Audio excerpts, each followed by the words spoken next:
All right, Lori Jean. That was, if you didn't get hungry with that, then I don't know. But that is our sponsor, Stars here in Mission. What we love about sponsors in Mission is that the Stars in Mission is that you don't need your pants to go eat. They'll cook the food for you. Well, you don't want to go naked. Just go on your jammies. Just go on your jammies, and they'll cook for you and take it right up to your car. So thank you, Stars, for sponsoring. Huh? Yes, you just don't have to put on like any like real clothes. I call them. But you try to put on. Come on, put some clothes on. I mean, I said you don't need your pants. You can put on your jammies or stay in your bata. All right, this is.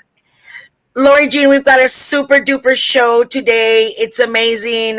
When we first started this, remember it was just me and you, and I just introduced you. And before that, it was just me and Mary Lou. And today is an awesome day. This weekend is an awesome weekend. Prayers to everybody that's might be confronting our buddy Beryl.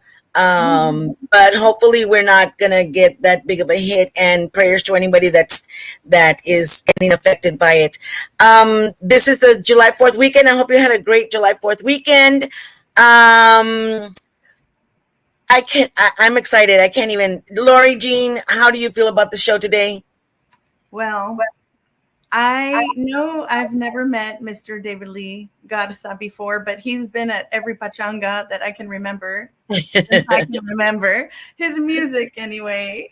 So I'm really, really excited to get to know him a little bit better here today. And, you know, all the cool stories we end up hearing and being fortunate enough to have our legends share with us. So I'm excited. Yes, needless to say. Yes. So our guest for today is none other than David Lee Garza. And you're ready, Mr. Garza? We are putting you on the stage. Here we go. Saludos and aplaudos. There you are. Woo! Hello. I'm very hungry now after all this chili dogs and all that food. I know. It's so good.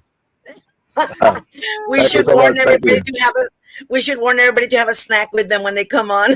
Exactly.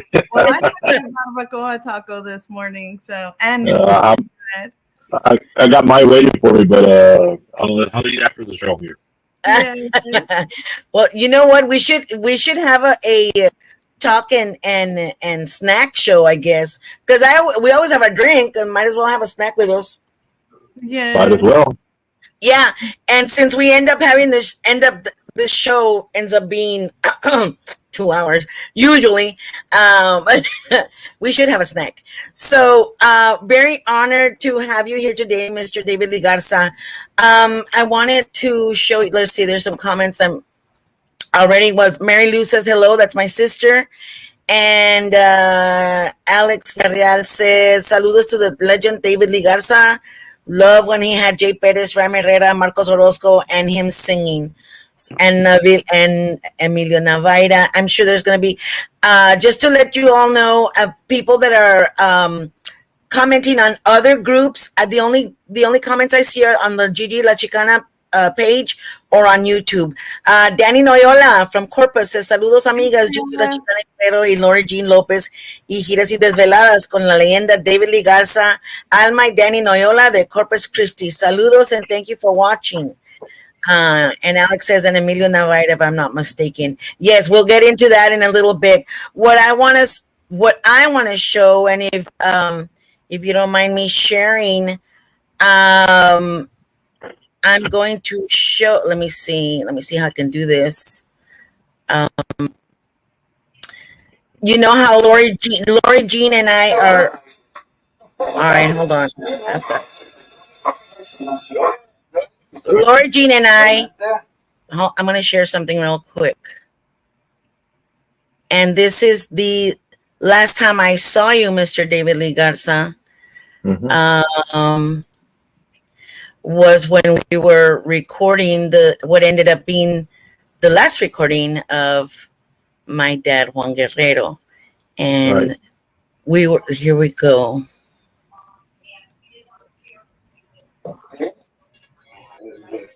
where let's see, July, it's gonna be I know last.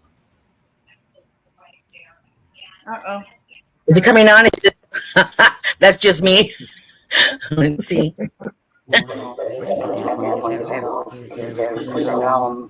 He's like sometimes David Garza. There you are. Chore. Garcia, come over and say hi, Rick. This is the album Rick Garcia from Asura Records. So that was the last time I saw you, and I had never met you before. And to tell you the truth, I was so freaked out that you were there. Oh, no. I don't think I even talked to you just when we recorded my song. We talked a little bit, but I was so nervous. I even though I was there with my dad, I was just to have you there and Ruben Garza, and we were at that beautiful studio at Bernal Studios. Wasn't that a beautiful studio? Awesome. It's an awesome studio, yeah. Ernie and all the guys there, yes. Yes, Awesome. Ernie and Rick Garcia. Saludos to everybody. So, and as a matter of fact, the one who took the video, I asked him, "Did you interview David Lee?" He's like, "Oh no." I was like, "Really?" He's kind of a 3-time Grammy Award-winning musician. He's like, "Oh." But he was my son-in-law. He's like, not, I don't know if he knew who you were, but because the younger generation, which is what we're trying to address, the younger generation doesn't, maybe missed out on Tejano music. We have like a missing gap, we feel, that we've talked about. But before we go on to that, now, Lori and yo soy hija de Juan Guerrero de los Chicanos. Lori Jean es hija de Cecilio Garza y los Casinos, sorry. But you are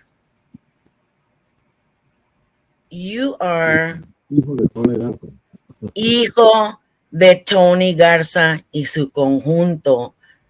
So when I did not know this, and there's such a, I usually always ask, where did you why did you go into music and all that? Of course, those of us that our parents are musicians, it's a natural thing to do.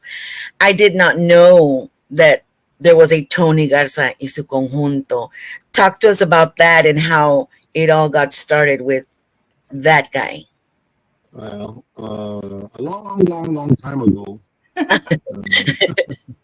my dad, or our dad, Tony Garza, growing up, he was always liking music. That's what he told us, And he had an uncle. His name was Alfonso Garza. Adolfo Garza. We called him Tio Pito. And he was a self-taught musician himself. And I'm gonna tell you, I can't tell but he played guitar, he played violin, and my dad was like, wow, look at that, So my uncle, since my dad was the oldest in my grandfather's family, the oldest of 5, he took a liking to music, And my uncle Pito taught him how to play the guitar, And my dad picked it up right away. He was like a natural, And my dad's brothers, he had 2 other brothers and 2 sisters. Ellos no para nada, they play the radio. That was the closest they got to music. My uncle Pito taught my dad how to play the guitar. Then my dad taught himself how to play the accordion, and the bajo sexto. And Wow. My dad was he was all of 12, 13 years old, 14 years old. He was already playing the guitar. Y una señora aquí en Poti se llamaba Chilín, José Torres, called Chilín. Everybody has a nickname around here. Chilín Torres had a little band, and he always needed a guitar player, and he heard about my dad. So there you go, 2 older men, Chilin tocaba el tololoche, and the other man played the violin, and my dad would play the guitar. So that's where my dad started playing music, with el conjunto el grupo de Chilin Torres. And then, my dad, grew older and older and started playing with everybody. And we'd call him up, and go look for him. Back in the day, no había ni teléfonos. Go look for him and tell him, we need a guitar player for tonight. My dad was okay. So, that's how my dad got started in music. And then he met my mom, Barbara Garza, Escamilla Garza. And I was the oldest of four critters that they had. We call them around here critters. And there was a music all the time in our house. There was the radio going on full blast all the time. So I got kind of likened to the music right away. And he would rehearse with his band, with a conjunto, or with other bands that they were going to play the weekend. Because back in the day, if they were going to play Saturday, they would be practicing on Friday night somewhere. And my dad was doing it right there at our house. So all the equipment would be there, they leave it there for the next day, and the next day they put it up and go to the tocada. So I was intrigued about, the drums, first. Primeramente, wow. I wonder if I could play them, and I would get on them and start playing on them. And my dad, said, "You like that or what?" I said, "Yeah." I noticed the guy that was playing, he does it like this and that. Yeah. So I started playing drums. That was my first instrument. Drums, every kid in the world, that has anything to do with music, is going to pick up drums. So that was my first introduction to música. Wow, so you were a drummer first. Wow. I wouldn't call myself a drummer, but that's what drew you in first. David Lee, we're getting some people telling us that we can't hear you. I know I heard you perfect right now when you came in, and now we're getting some saludos, by the way, to Juan Mendoza Jr. from Tejano TV and his lovely wife, Laila Lisa. He says somebody fixed the audio. It might be on mine. I don't know. And I heard you fine right now when you chimed in. When you came in at first, you sounded perfect. So I don't know what happened. Saludos, Gigi and David Lee, La Lorena. And I'll get to these. I'm sure we're going to get a lot of comments. And saludos from TDK del Mero Monte, David Lee. How was Crystal City? Pretty windy. I guess he was there last night. That Mary Lou says, saludos, Mary Lou. She's the one who has the stars there in mission. She says she hears static. Okay, a ver. Well, we're just gonna, I don't know, because you were fine right now when you came in, so I'm not too sure what happened. I told you I heard you loud and clear. Yeah, I haven't moved anything. What's that? We'll just go on with the show. So I've got something for you to tell me. So then you started drumming a little bit, and then I found this picture right here. What a cool pic. Yeah. Tell us about that picture. That was like the first time that we took a group picture as far as David y Garza. We weren't musicales yet. It was David y Garza we had the conjunto first. And then if you notice, the fourth guy in the line, his name was Roberto Barrera. Uh-huh. That's Chente's dad. Chente Barrera. Oh, wow. What? He used to stay with us. Wow. Wow. Help me and look at those suits and look at those froze. Not a bad hair day there. No, that looks like a good hair day right there. Yeah. You have good hair David y Garza es un grupo musical, we called it, because we weren't conjunto, and we weren't an orquesta either. We just Oscar was on saxophone there, so there wasn't a conjunto anymore. We felt, so we called ourselves David y Garza es un grupo musical. Oh. Yeah. So when we first started recording, and Hacienda Records, they asked us to let we needed a name. Yeah. And my brother Adam came up with the idea. We just had ES to the musical. Grupo musical, we'll add ES. It'll be musicales. So we'll still call them musicales. So that's where that started. Wow. So wow. So Hacienda Records was like, you all need a name. Yeah.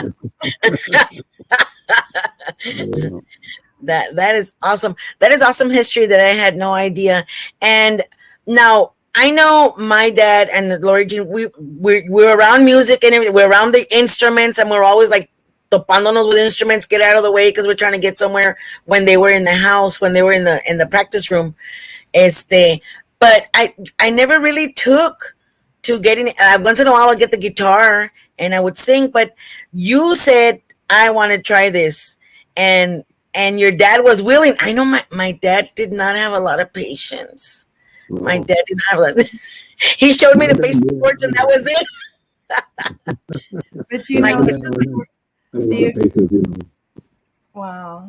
The accordion, though, you know, like you're mentioning that there's instruments laying around, and you see them, and they're always in the house. And I tried to figure out the scales on an accordion. They make absolutely no sense. Like, you know, on a piano, even on the guitar, like, you know, once you learn a scale, you can, you know, they say all that transfers and you can learn other things. Nothing. I learned nothing at all. And the accordion most especially, it makes no sense how to figure out the scales. Is that just by practicing it over and over? Practice. I like I said, I was playing drums, and I got bored. I told my dad. My dad would come home from work and get the bajo sexto and sing, and I would play the drums, play along with him. And I know the drummer was gonna say really, but I got bored. I said, okay, this is boring. I know how to play this. What else can I do? I asked my dad, what else can I do? He goes into the closet and brings out a box. And there's an accordion. I said, well, what's that? He said, this is an accordion. Oh, I didn't know you had that in there. He said, yeah, look, I'm going to teach you one polka.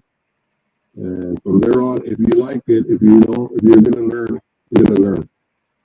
And we'll know that you're interested in it or not. So he taught me Nuevo Laredo, la polka. Real simple polka. And I said, wow.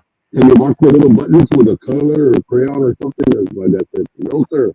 You got to learn it on your own.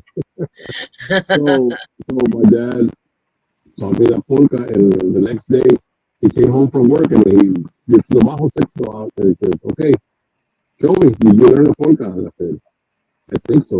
You know, I might mess up. He said, well, try it. And I played it. And of course I messed up a little bit. But since he was an accordion player too, you know, I haces aquí, I think, you know, he took the accordion. I said, oh, okay. So from there on, he says, okay, you're on your own. So every day I would listen to the radio or the record player that we had, you know, back in the day.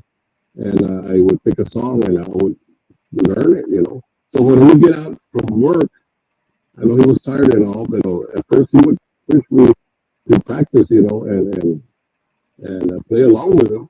And then after a while, it was me pushing him, telling him, okay, I learned this one, I learned this one. And every day it would be a different polka and stuff. So it got to the point where he would take a polka. He buscaba una polka de Paulino Bernal. And he said, bueno, aprende esta polka. Ya cuando aprendes esta polka, eres músico. Oh, how cool. Yeah. So I said, okay. So I would learn una polka de Paulino Bernal, you know. They're all very complicated enough, you know. He would pick a nice simple one, you know, pero bien real nice polka. And I would learn it, and then I would tell him, oh, he would say, okay, está bueno, pero mira, pues ya cuando aprendas esta polka, entonces eres músico. And I would tell him, you know what, I'm nunca voy a ser músico, I'm never going to be a musician. Maybe you throw these polkas at me, you know. That's the way I got interested in the accordion itself. Wow, I could definitely see that would be a challenge. in itself, but Very that's much. hilarious, and just I'm gonna throw my little teacher side note in here. Even when they let's compare learning an instrument to learning how to read. They say if you want your kids to learn how to read and be avid readers, you need to have books in your house. And Yeah. and it's interesting because I thought, oh, you're gonna learn if someone reads to you every day. But if you have it in your house, the kids are gonna see it. That's not my research. That's based on old teacher research. However, when you're telling us this, and in our experience with music in your home, everyone we've had has learned from their Theo and their uncle or somebody, and that's such a beautiful tradition. It's a form of history to pass it down. It's like an oral history, but it's with music, and it's passed down from generation to generation. And you have been in every decade somewhere in a hit song, taking that what you learned as a child. um, you know, like I mentioned, I've been hearing you at the Pachangas since I can remember. Every fan group that I ever had that loves Tejano music, it's always David Lee is in there. It's always in their playlist. You are in everybody's playlist, and yet you're so reserved. You're a very reserved person. I've never heard you speak a lot. A lot. You're Very usually blessed. We're just very blessed to have had all these years of music, and having all these different guys singers come through the band and Yeah. at first, Ram was the first singer with the Musicales, right? Like I mentioned, Lorenzo Pato Barrera was the first guy that sang with our band before the Musicales. Ram was the first, and after about 3 years, I think 3 or 4 years, Ram decided to go on his own, and we were like, whoa, what are we gonna do? What are we gonna do? I looked at my dad and I said, man, well, we thought we had it going on now. We recorded already 3 albums, 3 or 4 albums, and I said, what are we gonna do? And I started thinking, and I said, you know what? One of our idols, El Conjunto Bernal, they had singer after singer, different guys singing, and I said, well, we're El Conjunto Bernal by far. Dije, pero if they did it, maybe we can do that. Let's look for somebody else. So that's when we started looking, and we found Emilio Lavalle, and Emilio came in the band, and same thing there, he stayed with us. Emilio stayed with us about 5, 6 years, I believe, and then we recorded an album every year back in the day. Yeah. So that's the mentality. That's what we thought, was okay. We're not singers ourselves. My dad and myself, we used to sing before we had a vocalist, and I mean, I was told uncle by the next day. So, and that's why we said, you know what, we need somebody to be the front vocalist. We'll just do backup vocals, and we're happy with that. So that's how that ended up started. wow. That is Listen, so amazing. yeah, I think what you were talking about, and we'll go back to what being from a musical family. This guy right here, I think the best thing he could have done for you is not teach you himself, because then you created your own style. What if he had kept? Yeah, he taught you that one song, and if he would have taught you more, you would have learned his style. But you have a very unique style, such a smooth style. I mean, you can tell it's DLG right away. It's so I, I, smooth. I, took, And I took from everybody. Everybody says you have your own style, and I listen to myself, and then, well, I took from him and from him and from him, and that's that's what I feel, I guess. yeah, but well, in that combination, you made your own, and I think that's just like you said. We're teachers. We let the best. They learn the best when they do it on their own. So you did that, and when you did it on your own, that's what you created. Now you've talked about these singers and that you switched. Yeah, you. One thing I was admiring while I was doing my homework about you was that even though it was different singers and it was quite a few over the years, you are still the star. And it's easy, it's a slippery slope when you have the singer, the main attraction, be the singer, and they can get a big head. Hey, you know what? I'm the singer on the David Lee Garza, but somehow you're still the star. You know, it's David Lee Garza and Rami Herrera. It's David Lee Garza and Emilio Mayra. It's David Lee Garza and JP. And that for me says that you are. I'm gonna dare to say that you're a good businessman también, because yeah, because I don't know what the dynamics are, but somehow we all know that it's a David Lee Garza song, even if it's different people singing. We know it's David Lee Garza, and that's very unique and powerful, and that's why you're an icon in Tejano music, because no matter what other singers you've had, it's still, people can still say, "Oh, David Lee Garza," and like Lori says, you hear in the pachangas David Lee Garza, even though it's different singers. We all know it's David Lee Garza. So that in itself, I don't know what magic you've got there, David Lee Garza, but you've managed to. But whatever you're doing, I mean, that's amazing in itself, because somebody could get lost in the, in the main artist, the spotlight is on, but you've managed to keep your name throughout all those amazing singers that you've had. So what is your secret? How is it that we can hear different songs and say that's David Lee Garza, even though it's a different singer? I think it is maybe the style. Yeah, whatever, since we started. And of course, we try to roll with the years, change with the times. We try, and then maybe we're just necios, still holding that Tejano flag out, instead of going the other way and going more back to conjunto or whatever.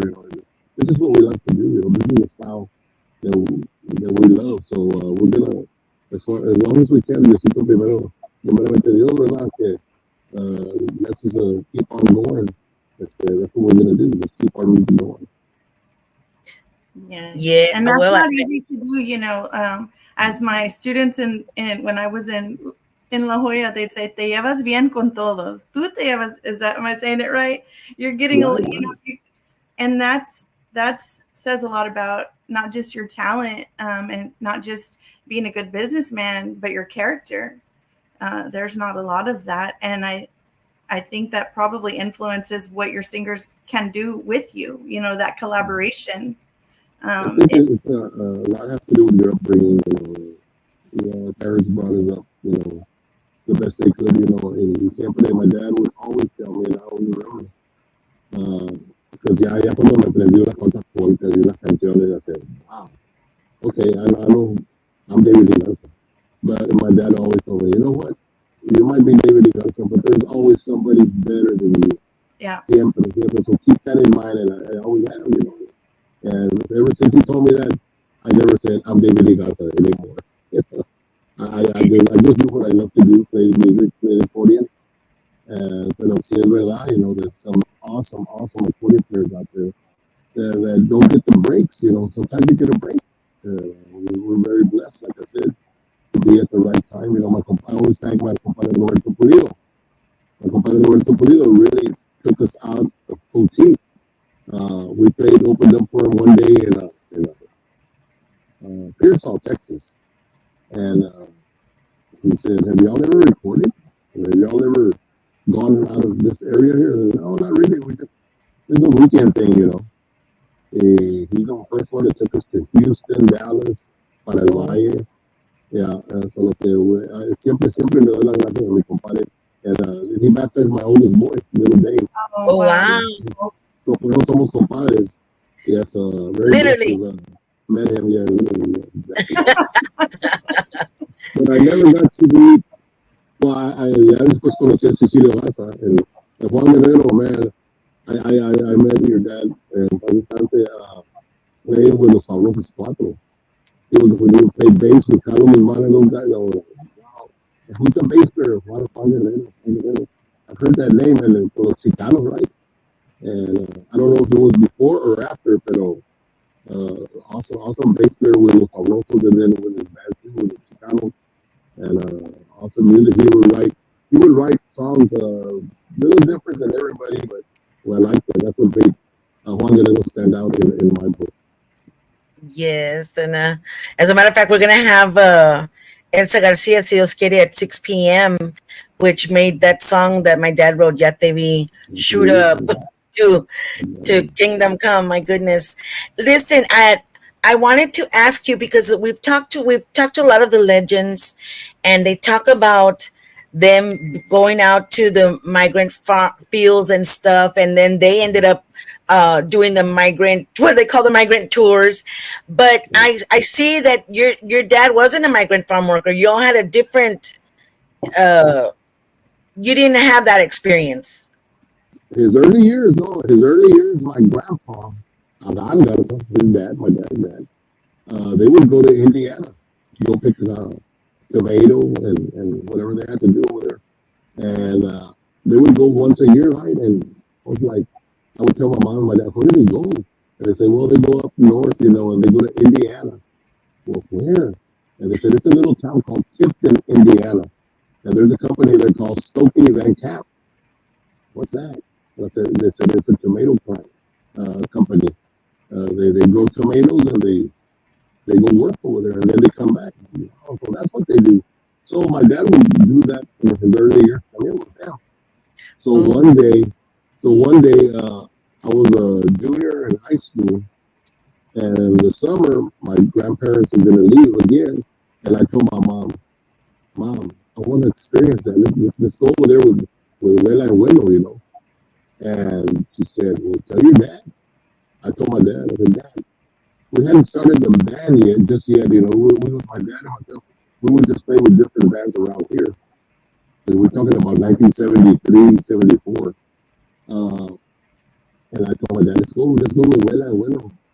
Y dijo, no aguantas tú allá. Y dije, ¿cómo que no? No aguanto, come on.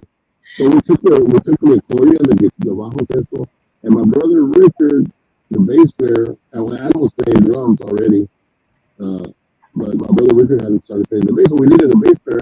So we traveled to Tipton, Indiana, and we meet these people from Del Valle, la familia Luján, y este muchacho se llama Beto Luján, which turned out to later be cuñado de Cali Carranza. He played guitar. Wow. So we met up there, and he wasn't playing Tejano Chicano. He liked rock and roll, the Beatles, and this and that. So later after that year, which happened real fast, and let me just tell you real quick that we would go and work in the fields, and my mom, I would drive the truck to the field, and one day I drove into off the road. We were going to park to go work. There was a ditch or something, and the truck fell in the ditch, and my mom put her hand on the dashboard and broke her wrist. Oh She no! broke her wrist, so oh my God, here we go to the hospital. So she was in the hospital. They had to do surgery on her wrist and everything. And by then I was like, I want to go home. Oh, Te dijeron que lo ibas a aguantar. No, I told my mom, let's go back, Mom. You could tell your dad. I guess my dad would do anything that I'd ask for. Because I was the oldest, I was the favorite. So one of my brothers watch this podcast. So I told my dad, let's go back. And we hadn't been there but about 5 or 6 weeks, and then these people stay over there for 2 or 3 months, Yeah. And my dad said, okay, well, let's go, the way your mom is and everything. So that was that experience. And come back home, and then, like I said, later on, I heard Beto Luján, our friend from the Valley, playing guitar with Cali Carranza. And I'm like, how did you do that? He said, well, I married into the family. He married Cali Carranza's sister. So I would say, okay, you're a guitar player. All of a sudden, now you're a Chicano guitar player. So that was our experience there in the Valley. From the Valley, people from the Valley. And Wow. doing that, being a migrant worker, I never thought I'd do that, I did it. And we came back, and then that's when I graduated from high school. And the rest is history. There's a lot of history. Yeah. Wow. So did you get to do those tours que en donde andaban where they would go all over the United States and follow the migrant camps or no? No, I didn't do that. No, because we didn't have a band at the time. It was just myself and my dad and my brother Adam. Apenas starting to play drums.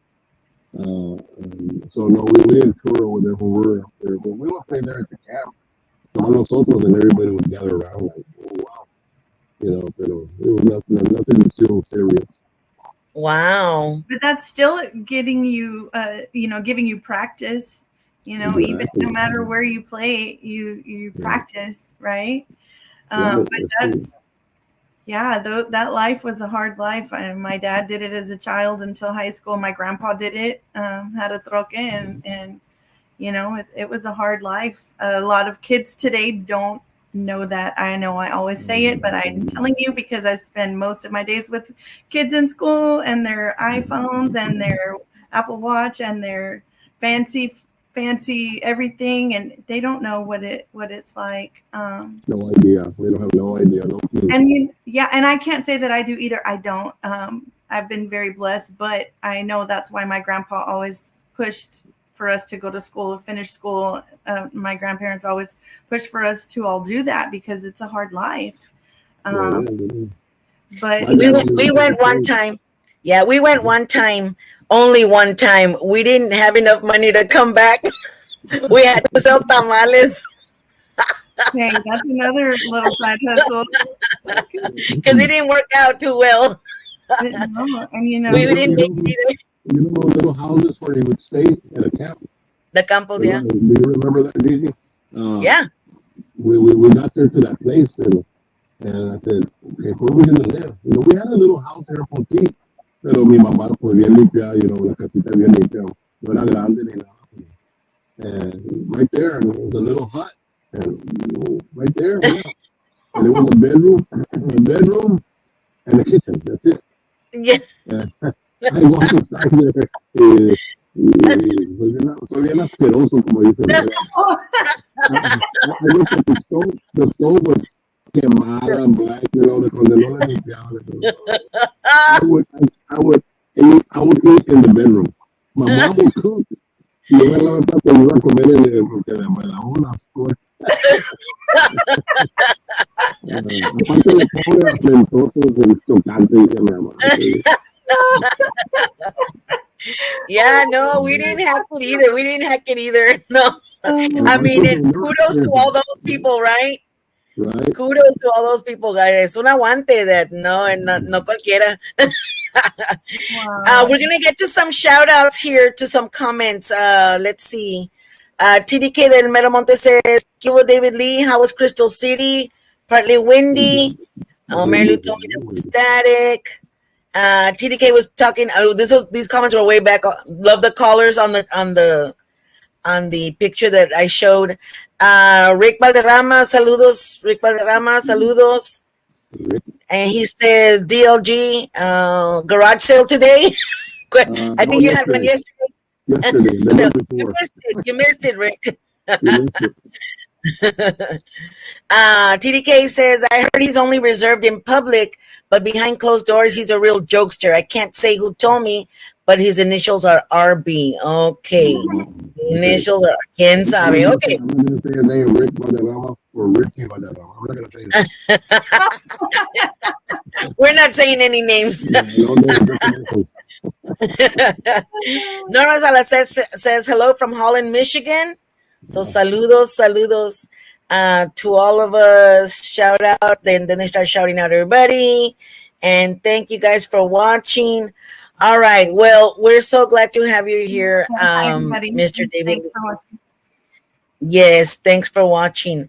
Now I know I didn't notice before that maybe you were invited to collaborate as much as I have seen you lately. Of course, I first knew you were collaborating when my dad said, David Lee's gonna do the accordion on our track. I was like, what? David Lee does that? I know. I see you with so many different people. Like, of course, you have your singers and your band, and that in itself I mean, we could go on about that for the whole entire 2 hours, but you collaborate with so many people. Actually, one of my friends that we used to have pachangas with here in Corpus, she wanted to know, how do you decide who you collaborate with? Is it just your friends, or is it, like, what's the determining factor? And by the way, she's a teacher, so she words it very, like, they found out that you were going to be on our show, all my friends, and I'm going to be honest, a lot of people were, anyway, we had a lot of incredulous. I just get phone calls. I would get phone calls. The first one que me llamó really was Jimmy Gonzalez. Para descansar, era Jimmy Gonzalez Grupo Más. They asked me to record a song with them, and they were a keyboard man. I said, Right. he said, yeah. So the season was the very, very first song I ever did with anybody else outside my band, outside the Musicales. And then from there on, I started doing for Posada, for David Manes, for Arturo Montes también. And this goes on, I'm very blessed for them Yes. just giving that call, and we didn't have Cash App at the time. They had a little hard cash. Which You say you're blessed, but there's got to be some kind of, you have stayed constant since you came out on the scene, and you have weathered the ever popular and unpopular Tejano genre, and you stay steady there, and you've kept your place. Now, what could you say? ¿Qué dices tú más o menos? A very strong fan base. The fans are the ones that keep us going. And we experienced that, like I mentioned, when Ram was with the band. We had a group of fans that would follow us everywhere. And to me, that was like, wow, we can attract this kind of people. That'll go from San Antonio to Houston just to go here and play. Or we play here in San Antonio all the time, or Dallas, or whatever. Pero then Ram left, and of course, Emilio came in the band, and of course, some of the fans were like, "Oh, we like Ram better." And I said, "Well, to each his own. We're just, we got to keep on going. We got to do what we have to do. And we're gonna run with this guy. And after a while, they come around. Oh no, we're getting used to him. So, so after a while, Emilio leaves, and then the next one comes in, Oscar G, and he has fans, And up till today, I still get comments, people telling me, the best singer you ever had was Oscar G. I say, well, yeah, a lot of people they love Oscar G. Okay. There's nobody like Jay Perez, okay, and then Marcos Orozco. When Marcos came in the band, a lot of people said, he seems too soft, man. My dad was the one that picked him, había pa un día, tocamos juntos en el Grand Prairie and in High Hope Ballroom with the Fabulosos Cuatro. Yes. My dad, during the break, my dad was off stage already. We had Juan Moreno was playing baloncesto with us. So off stage, my dad went and was talking to Marcos Orozco. And I said, after the dance, I told my dad, what were you doing talking to that guy? And because Jay Perez was a singer, right? And my dad said, no, le dije que si un día necesitaba un trabajo, que viniera a hablar conmigo, dijo, lo metíamos aquí. And I was like, Dad, what are you doing? You're breaking up the Fab Four. No, you're breaking up the Fabulosos Cuatro, dude. Hombre, what are you doing? No, dijo, yo no le ofrecí trabajo, yo no le dije, si un día ya está con los famosos, que se venga para acá. So, no, se acordó, Marcos se acordó. And one day he came looking for us, I know, ya estoy listo. And we were like, okay, well, let's roll with this guy. Oh my gosh, that's amazing. And yes, my dad was playing with Los Fabulosos Cuatro when Marcos Orozco was singing, and so to him he was shocked. He was like, I don't know, Marcos se fue con David Lee. They go, well, I know, right? Wow, that happens. My friend Anna, because when I was messaging with my friends this morning, that's what she said. And I know that they love you because, like I mentioned, our pachangas, they're always dancing. Someone's always dancing, and you're in every playlist. But she said that was her favorite singer was Marcos Orozco. Everybody has their own favorite singers, and to me, that's one of the things that keep us going. That kept us going. The change in vocalists. y cambiaba el vocalista y el estilo cambiaba un poquito también because we had to adapt to the singer and the Right. singer had to adapt to our music because it wasn't the same as when they were singing with another band. So okay, I'm not saying that that's a secret to it, but I think that really helps, that we didn't stay the same all the time y aquí estamos todavía, very blessed. Yeah. And it's amazing, like Gigi mentioned about, you stick to your sound. You don't like fully evolve into a different genre. You keep that Tejano sound, but you keep it fresh. It's still fresh. Like, even though it's a song, you keep it fresh. And I have a little random question, just because your songs, coming from being a woman, the words are so many of your songs, like, they're so complimentary and they're super romantic towards women. Like, what woman doesn't want to be called preciosa? What woman Wait. Marcos Orozco called them tonta. So no, but he's saying, if you don't know that I love you, that's different. He's saying, if you don't know how much I love you, then you must be dumb. That's still verbal abuse. Compliment. That's still a compliment, because he's saying, if you didn't know how much I love you and that I would, I love you so much, it's kind of not a total insult, Gigi. I'm just kidding, Largy. But what woman, I think that your fan base for women, for sure, like, the words to the songs are, how do you pick these overtly romantic songs?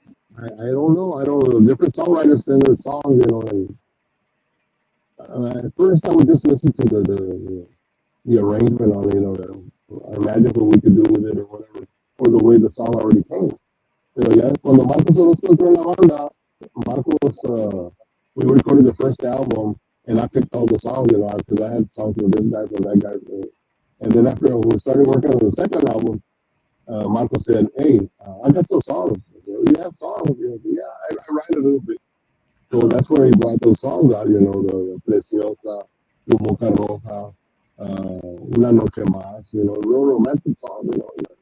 Yeah, and like I said, coming from Jay Perez, singing with us, real strong voice, and then we go to Marco, this real lento, romantic. That's some people are like, no, we like Jay Perez better. And now today, they love Marco. Marco's doing great for himself right now. I think it's his time to shine right now. He's doing great. Yes. Yeah, he's in the Valley like every month, more than once, for sure, with Mike Flores and Emily. Miss Danny Loyola says, yes, go ahead. Go for it. Go ahead. No, go ahead, Gigi. I don't want to get thrown under the bus for my pronunciation today. Go for it. Todos los DLG singers have been great, pero mi favorito es el cantante César Martínez. That's from Alma and Danny Noyola. They're in Corpus. Yeah, César very talented. We've had a lot of singers come through the band. And musicales, and my dad would always say, "Búscate un chavalón, uno joven que sepa todo como de verdad y muchachos and all that."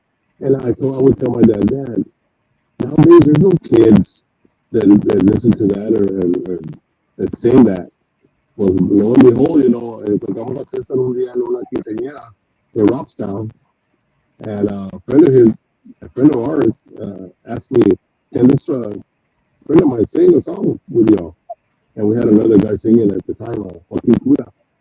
And I said, "Yeah, sure. What do you want to sing?" I said, "I don't know. Let me go call him." So we brought him over to the side of the stage. We were on break. Y se presentó, era César Martínez, right? And I told him, "What song do you want to sing?" He says, "I'll be honest, I don't know a lot of musicales songs. But one that sticks in my mind is Juliana Mendoza, La Mujer Liberada. We call her Juliana Mendoza. Mujer Liberada." I said, "Yeah, we can do that one." Well, he got up on stage and sang the song, just sang it, just the way we recorded it. No le puso de más, de menos, de nada. En la voz de él, right? And I get a lot of these guys that, I sing just like Jay Perez. I can sing just like Marcos Orozco. I sing like Ram.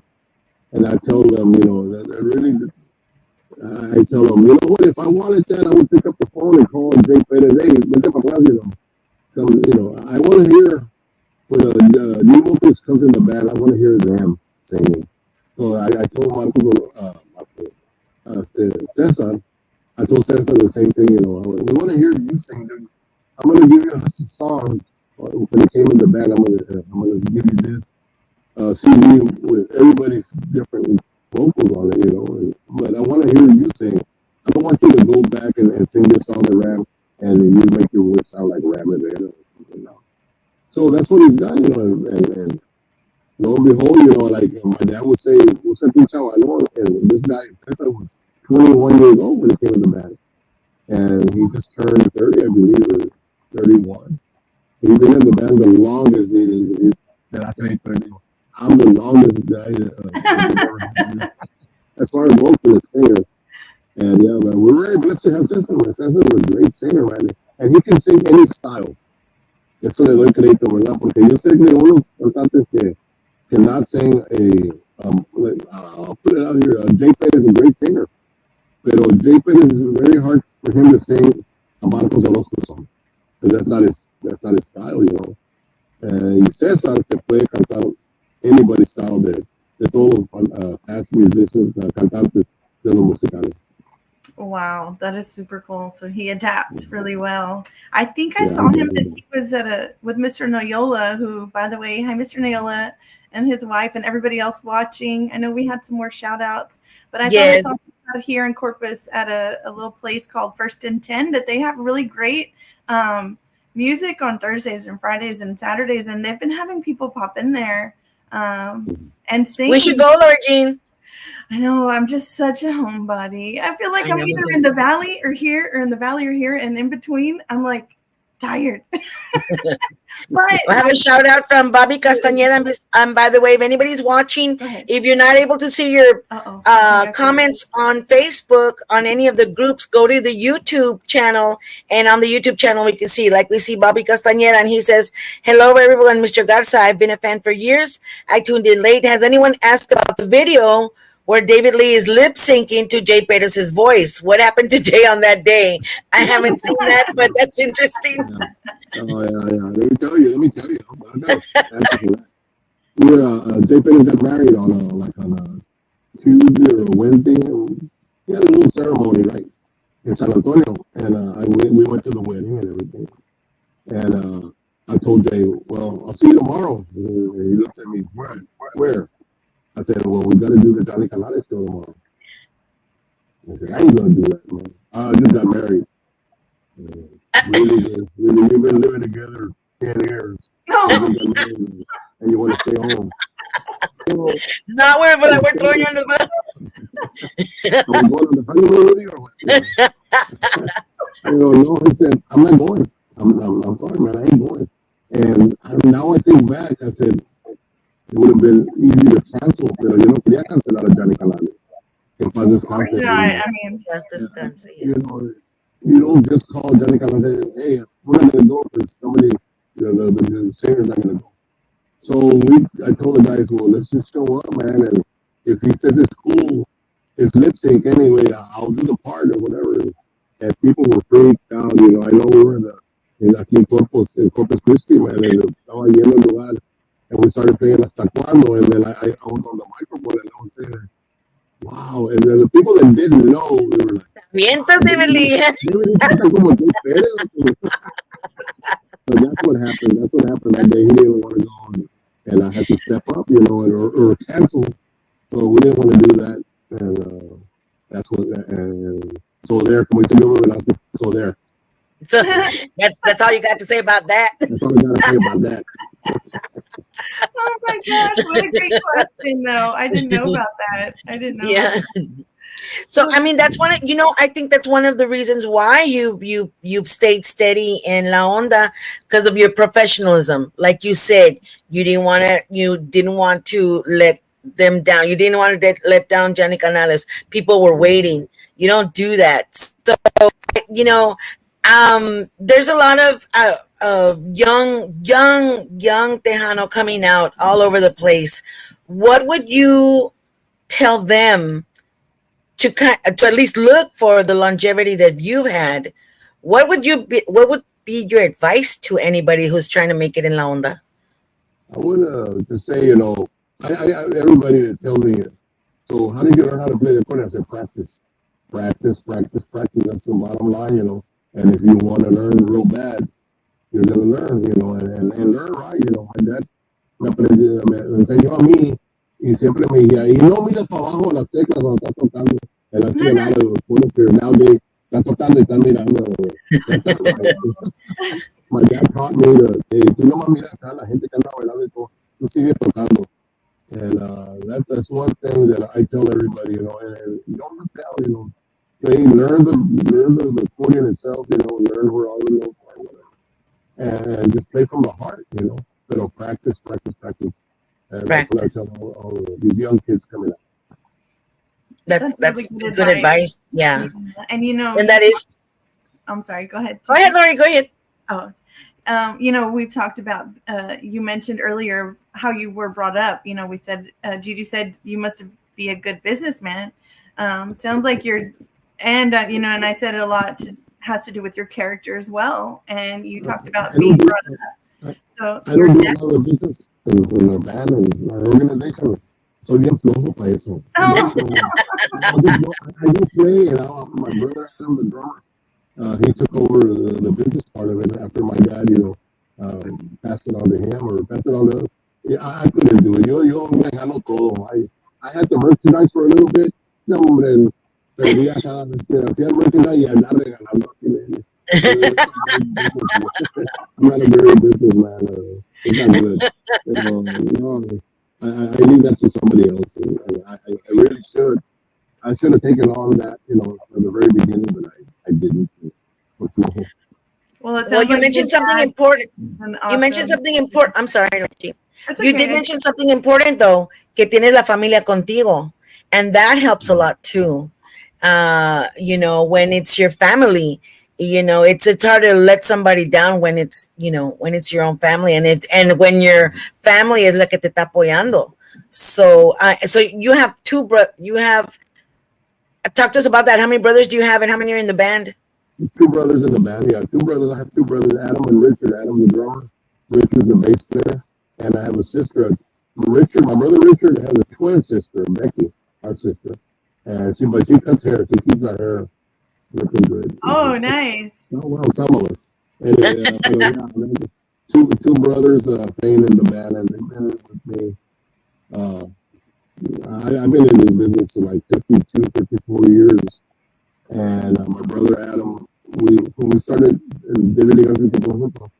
me and my brother Adam and my dad, we started the band. And then Richard, the bass player, came along. Yeah, he was Adam was all of 8 years old when he started playing the band. I was 12, and my brother Richard was a late bloomer. He started playing the bass when he was 15 or 16. We're always having to look for a bass player, and I knew how to play the bass a little bit. And I said, I think I can teach Richard how to play the bass, just the basics, right? Because I love the bass. If I was to have to do it all over again, I'd be a bass player. All the drive in the band, right? So Yeah. my mom talked to my brother Richard, because él no me andaba le gustaba andar bailando. Y le dijo, mijo, ¿por qué no ganas el bass para que andes con tus hermanos y tu papá? Yo no quiero ser músico, dijo yo. Mejor ando acá bailando.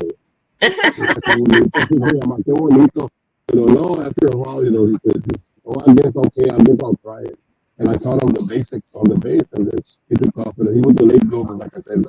He was all about 15, 16 years old when he started playing Late bloomer at 15.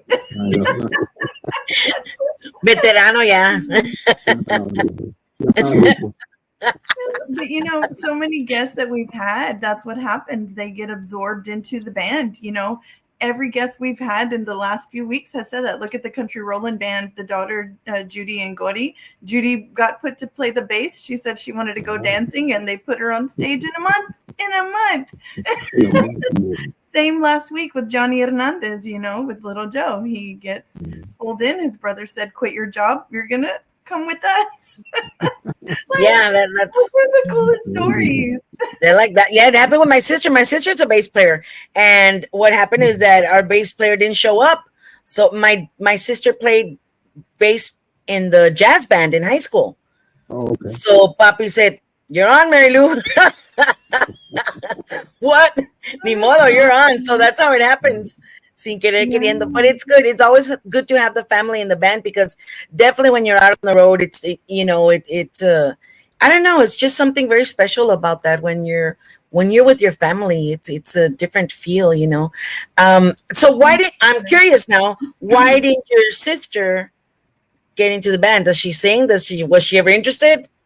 No, I don't think she was ever interested in it. Really? She would cook for us. My mom was a excellent cook, and my sister took after my mom cooking. So lo que she would cook for the band, before we go play every weekend, nos hacía algo de comer. Si no era mi mamá, era mi hermana. And so today, Los tacos paseados. oh, no, hombre, imagínate, por eso estamos como estamos. We see that a lot in my family. Yeah. We say that a lot. That's hilarious. So she never did. So, like I said, she's been a hairstylist for years and years, and that's what she did. Well, saludos to your sister. Yeah, Does she ever get any? I know you're in Poteet, and listen. I think I drove through Poteet accidentally one time because I put the GPS to avoid the highways, and I might have accidentally. Had in Texas. Oh my goodness! No, it was scary though. It was scary. Andaba sola. You end up on Highway 666 over there. I ended up on Farm to Market 666. Do you know where that is? Did you know that existed? No, I know now. I called my sister. I have her. She has me on her GPS. I said, "Get me out of here! Get me out of here quick!" It was weird. So anyway, I think I might have accidentally driven through Poteet. But it reminds me. All that area. It was very beautiful though. Remind me like when you're going to Marble Falls and maybe Kerrville, all that kind of area where está bien bonito. It's hilly and quiet little towns, and I can see where you stayed there in Poteet instead of being Tejano icon, instead of moving maybe to San Antonio or somewhere closer to the action, staying in Poteet. What was your major decision for that? I never wanted to go out. I traveled everywhere, so I would say the Dallas, the Houston, the Valley. We traveled everywhere. I said, I don't want to live here. I couldn't live here. I said, like in Houston, traffic. Oh Dallas, yeah. Boston. I would say to myself, I don't think I could live there. So I've always stayed here. I graduated in 1975, and all my friends left Brooklyn. I mean, they couldn't wait to graduate to leave. And I have been everywhere. I want to like that song says, everywhere, man. I have been everywhere. Johnny Cash. I wanted to stay here. I just wanted to stay here, and I've been here ever since. So. Yeah, there's no place like home, right? And if you had moved away, you'd be like me, going back home every weekend. I go home every chance I get. I still say home is Benitez, Texas. But we were talking about bass players, and before we move on, I want to give a shout out to my dad because we're talking about bass players. He's my favorite player. Where's your dad? Has he chimed on yet? I'm waiting for him, and he said, when I told him it was going to be you, he was like, no, but he told me like 10 David Lee Garza stories right off the bat. That he just es bien de aquellas, David Lee Garza, and every time he runs into you, that he's just speaks so highly of you. I love that. So shout out to my dad. Log in, maybe he'll log in later, and my mom, because my mom likes to watch too. But I know you recorded El Muchacho Alegre, which is the song that he says, I can't believe that's the silly song that can't everybody love. We're asked to do a project with Johnny Rodriguez. Bob Garza called us. I want you to do this project, a song. And I said, I got a song that would fit Johnny Rodriguez. It's a real up and happy song. It's called El Muchacho Alegre. And I don't know if I put it on a tape or something. I played it for him. He said, yeah, I like it. So Johnny learned it right there on the spot, and he did a great job. Later years, Chente Barrera recorded it. Yes. El Muchacho Alegre. Cecilio. I want to say a real quick story about Cecilio Garza. When the first time I ever saw him, I never saw my compadre Pulido play with casinos. I never saw that. I hear on records, but then one day at Randy's Rodeo here in San Antonio.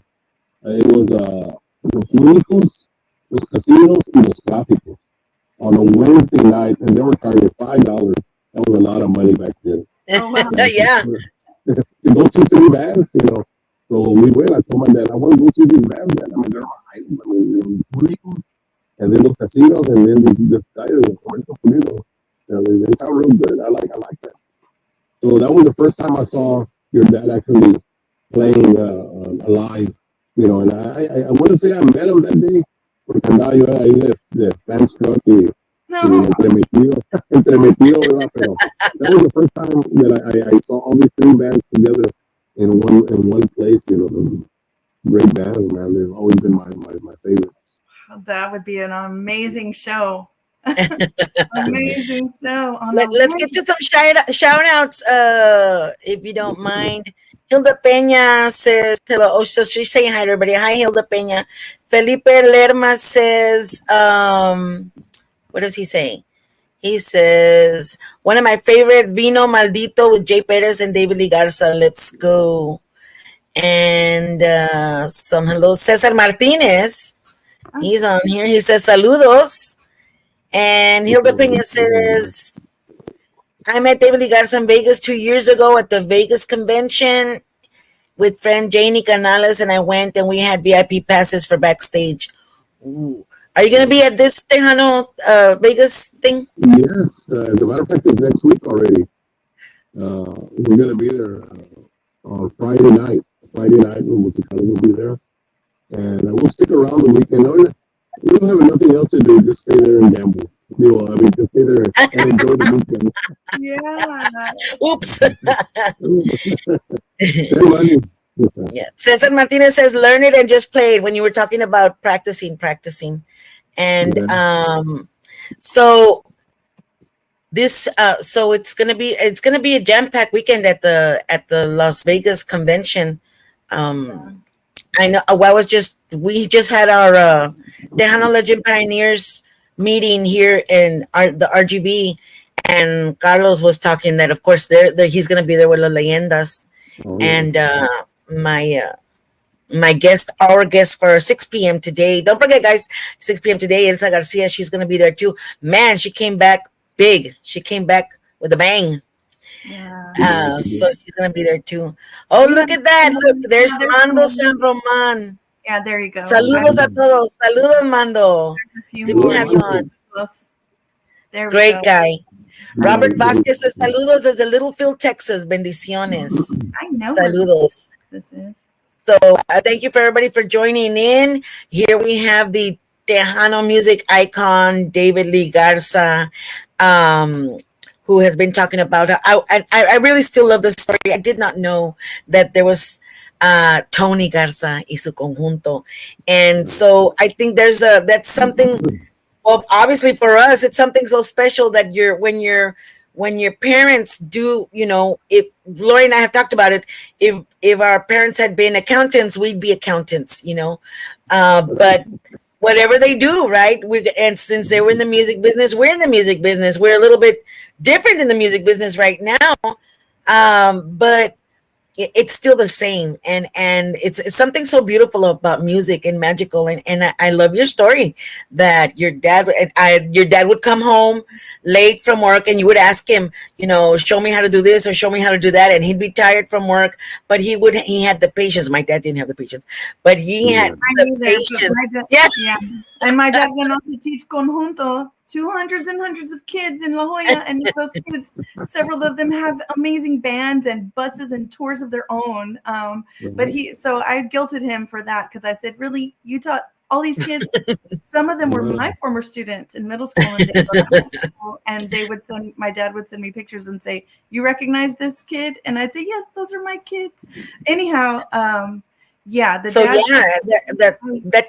I think music is so special, and like I've mentioned it before, it's magical the way it can bring people together, and the way it brings families together, you know. And how blessed are you? I'm sorry. Go ahead, Lori.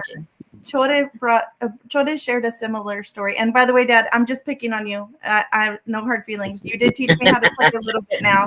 I played a little tiny bit. Anyhow. Chore Hinojosa said the same thing. He tells us a story that his dad got him some drums and would practice with him. And, Chore shared the story that Mel Villarreal left, a bass at his house when they were going to work up north, and that he started playing that bass a little bit. So, you have your dad or you have someone supporting you, teaching you, and then you're surrounded by the instruments. You pick them up. But something in your sound, we talked about how you preserve your style but you keep it fresh. The saxophones. Oh my gosh, that's one of my favorite things to hear. As soon as those saxophones hit, it sounds like you're going back, like you took something from the beginning and you kept it. You just like blow it up. Like, man, there's something about those alto saxes and the harmonies with the saxes. Oh my god! Yeah. Say how much. Roberto Pulido played sax. My dad played sax. I played sax. A lot of people play saxophone. It's a very basic instrument. I guess it's easy to manipulate and maneuver to make it sound really exciting. But are one of those skills that you can transfer for a sax, even as amateur as I know. You can figure out a sax and horns. Wood instruments or horns, but that sound you make, like other people emulate that. And it's interesting that you say how much you love Los Únicos and Los Casinos and Los Clásicos, because I heard the craziest Roberto Pulido saxophone story from my Tío Eddie last week, which shout out, hi Tío Eddie. We'll save it for another day. But you like the saxophone a little bit, don't you? Definitely, yeah. My dad had his band, their own saxophone, an accordion. And then for the longest time, saxophone. That when I first heard Casino, Los Clásicos, Los Leighton, Los Hermanos Leighton, Oh, yes. Most definitely, I said, wow. And then the saxophone with the accordion, and to me, that was fresh, that was new. And my dad said, I did that, 20 years ago. And I said, that's right, Dad, that is true, So first started Oscar, my primo Oscar Montemayor on sax. I made him. I taught him how to play a lot of Wale Almandales polkas. Wale Almandales was a musician, a saxophone player, and he recorded a lot of polkas. And I would get him and I would teach Oscar, and that was Oscar's first project, learning how to play the sax. And he would play in the band, and he didn't know how to write music. He knew a little bit. So como podía, he would write the music out, and then he would play it back to me. And I was like, no, that note is wrong right there. La cual le conocemos, búsquenle ahí, esa. I don't know how to read music myself. I don't know, I just come up by my ear. But yeah, when we first started, we opened up for Roberto Pulido, Los Clásicos, compadre, and Pearsall. We got off stage and he says, oye, primo, me dijo, porque no era un compadre at the time. But el primo dijo, ¿quién toca el saxofón? Y dije, pues ese que está ahí, Oscar, mi primo, el gordito, Y otra el otro saxofón, dije, ¿cuál otro? Dijo, pues, yo oí dos saxofones, dije, no, era el acordeón. Yo le hago segunda al saxofón. Oh, wow. So he thought that we had two saxes. I said, no, I've always had one. Wow. So I would always do a segunda on the accordion with the sax. Amazing. So the talent is there, Mr. David Lee Garza. I mean, it's so obvious, but the talent is there. But to do something by just hearing it, I know Chore does that. I mean, that means you've got it. That means you've got it in the blood. That means you've got it. It's in the blood, yeah, it's in the blood, definitely. Yes. Sax and accordion. Wow. That's awesome. That sound it's just amazing. Like, it's a party. That sound right there. I can't explain it because I'm weird with the saxophones. But I know my dad had Roberto Pulido and David Leo, and then he'd have different saxophones, and then they would have And that's one guy I've never met. And I tell his daughter, Barbie. Barbie, I want to meet your dad. I never met a David Leo. You never met my dad? I said, no. Porque ya cuando conocí a mi compadre Pulido, ya no andaba con los clásicos, con los casinos. Right. But I would always see him on the album. Who's that guy? David Leo. And then it turns out that it's Barbie's dad, And cada vez que vamos para Corpus, or we would go to the radio station, I would say, hey, your dad is doing okay? He's doing fine. I told him to come over here because he wanted to meet him. He said he was going to try. But I've never had the pleasure. I've never Okay, Make that happen, Laura Jean. Make that happen. This is an official invite. When my dad comes to visit me, David Leo comes over. Him and his wife. We cook something. That's a show in itself. Go to my TikToks. We have little moments. David Leo comes over because him and my dad have known each other for ever. And they are the most wonderful people. They're almost like family. Like you're in the music and you become like family, And then Manuel Vargas comes over as well. And we have menudo, or I make them carne guisada. I love to cook too.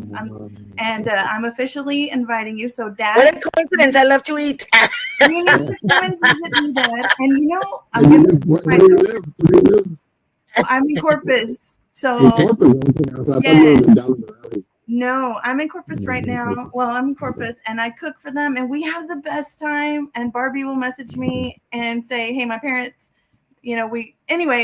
sorry, Barbie, that we have our little correspondence." But do you know what a small world? My daughter is a production assistant. She just started a new job at Domingo Live, and they asked her, "Do you know about Tejano music?" And she says, "Yes." A little bit. What a small world, right?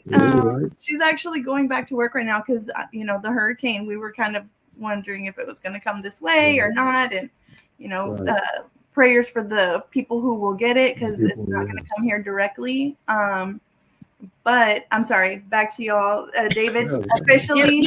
You mentioned Los Hermanos Layton. Was that, you mentioned Benny, was that with the Benny Layton or? Right. El señor Benny Layton, I met him at a Conjunto Festival in San Antonio. I had always heard of him, pero yo oía Los Hermanos Layton, but I didn't know who was who. Y andaba el señor ese Benny Layton there, y él vino y se presentó conmigo. Digo, my name is Benny Layton. And digo, oh, yeah, Mr. Benny Layton. And you play, what do you play with the Layton? Dijo, tú eres del acordeón. Oh, you're awesome. You're an awesome player. And they go, no, you are awesome. I said, no, you are. No, you are. No, you are. No, so that's when I first met him. A beautiful person, in and out. Yes. And then he had a retirement party at his house, and I was down in the valley at a friend's house, and they told me, hey, they're gonna have a little party for Benny Layton. He's retired from school, for teaching or whatever. Vamos. And I'm there, man. Let's go. So we go over there, and guess who's playing?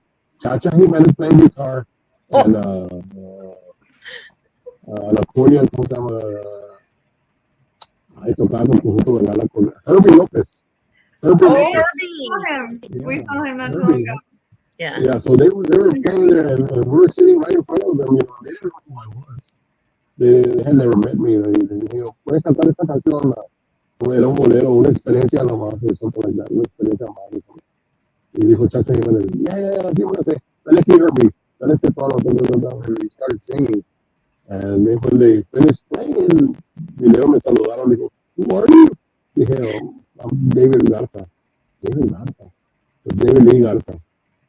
Oh, that's you, yeah, because I was a big fan, I was there on this side of the fence, checking them out, so that was the first time I met Herbie and Chacha Jimenez in person.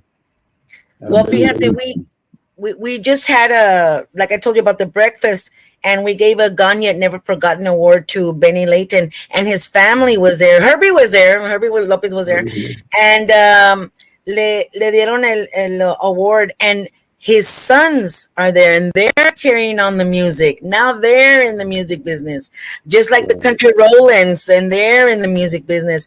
Do you have children, grandchildren interested in the music or in the music already? I got 3 boys, and a los primeros dos, les enseñé la polka, luego la dedo, la acordeón. I don't want to do that. They not interested. They didn't want to pursue the music career. I guess I don't know. Computers, cars, girls. Sounds like a song. Yeah, exactly. And then my third son, Marco, he knows how to play the accordion, the guitar, the bass. He plays everything, but él tampoco, he just does it for fun. He never pursued it or wanted it. And he'll get up on stage with us. We'll be playing, and I hear the guitar medio diferente, and I look back, and there's my son Marco who's playing. Le quita la guitarra al guitar player. Oh Y wow, está cantando con nosotros. Pero that's so he's cool. married, and I got two little boys, and like two grandsons, and no, he doesn't want to do this. I got a real quick story about Benny Layton. Oh yeah, take your time. Don't make it No, quick. no, no, it's kind of sad, but Mhm. when Benny Layton passed, my dad passed away on the same day as him, so it was a Oh, double whammy there. Like, oh wow. oh my God, my dad passed away and Benny Layton passed away the same day. And my compadre Pulido, called me to give me condolence and everything. Compadre, quisiera estar con usted allá, con tu papá allá, when you have the service and everything, but did you hear that Benny Layton passed away? I said, yeah, I heard about that. And he said, I'm going to have to be over here porque él es mi amigo aquí. No, no problem. Man. And we understand, but that's one thing that I always remember from how Benny Layton or my dad, and I put them together, they passed on the same day. That was So on we're, 2011, ¿verdad? I believe, if I'm not I believe mistaken, in so. 2011. Yeah. Yeah. Yeah, did that change you? I mean, let me tell you, as you well know, you were there with my dad when he was still alive, and when he passed in 2022, that changed me.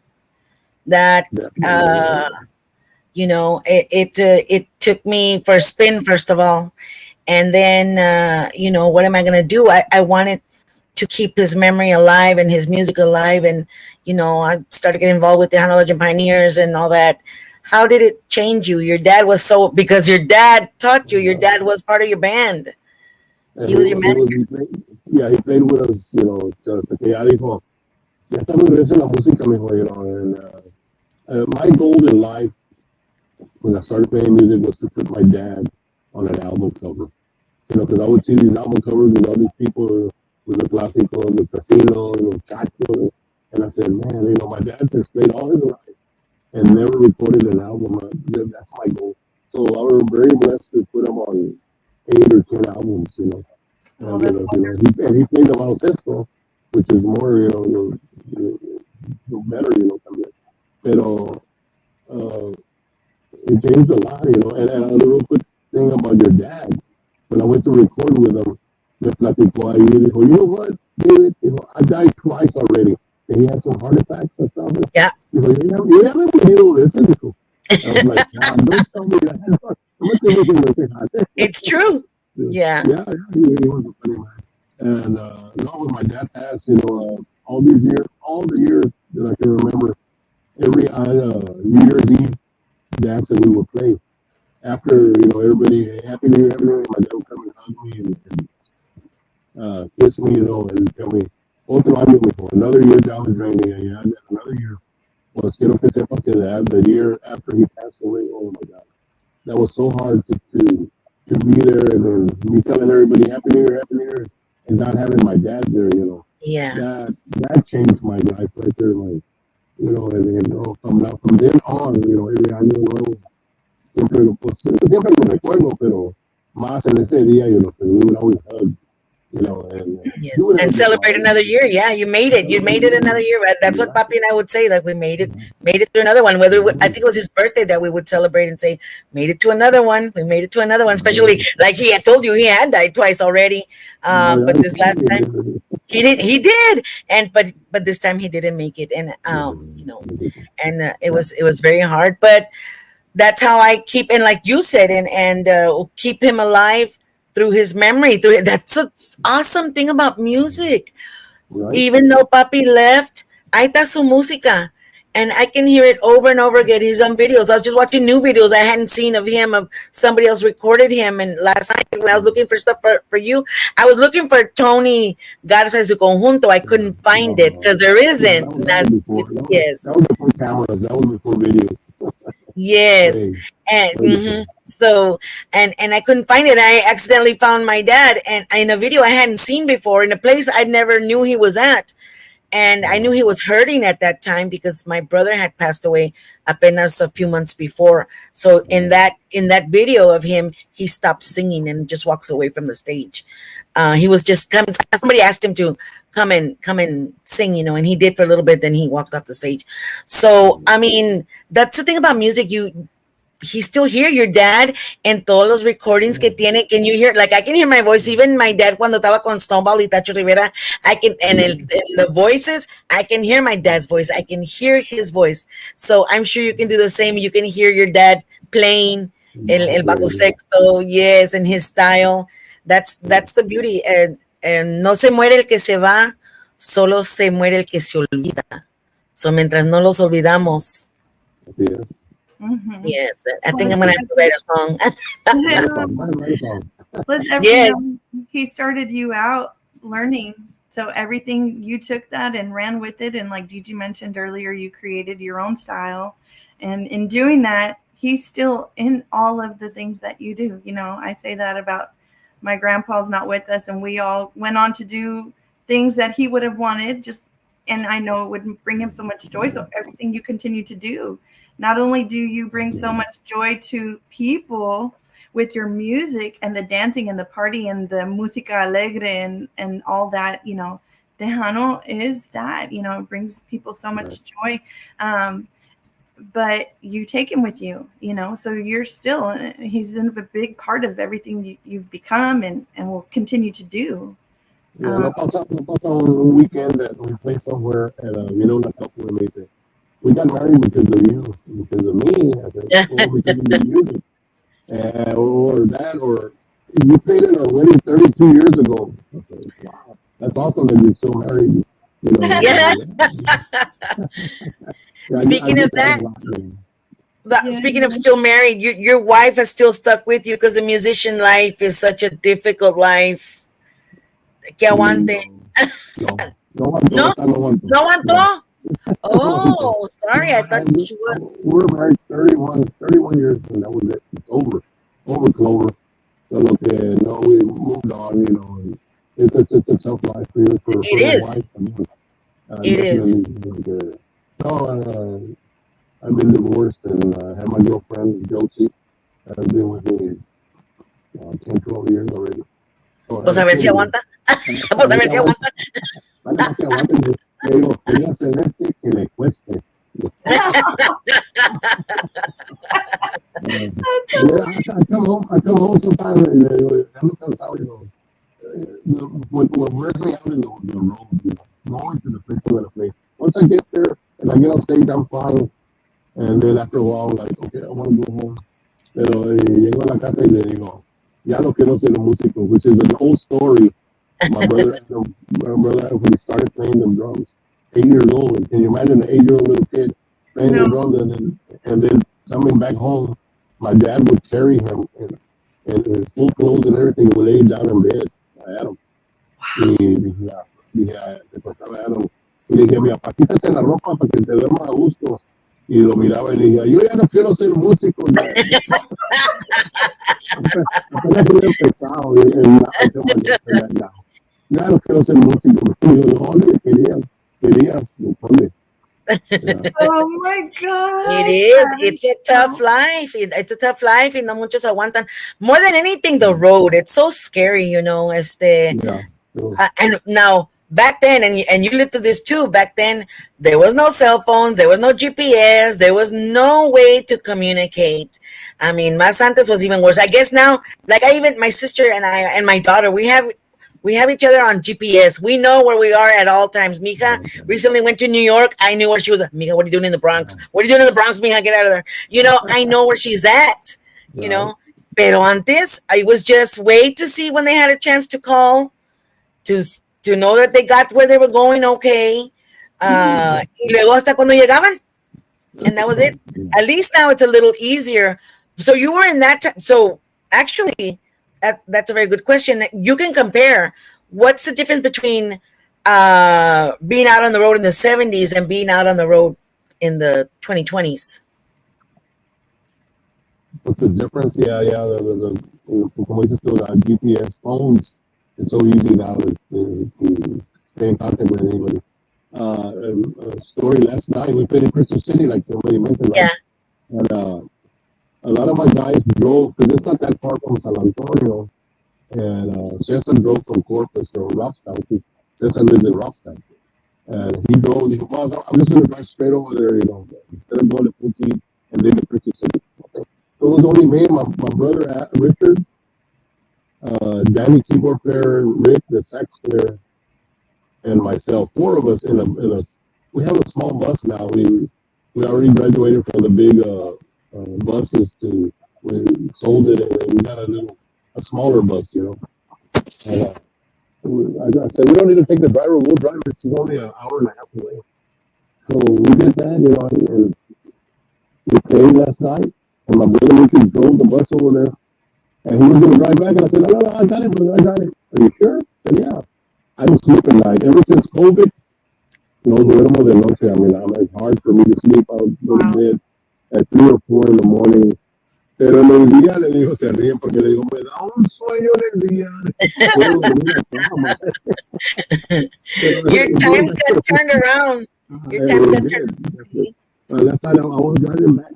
I was driving, and it's a lonely road from Crystal City all the way to 35. Lonely, yo solo. Y le pongo la música porque ya los guys they want to sleep, right? Y ahí venía.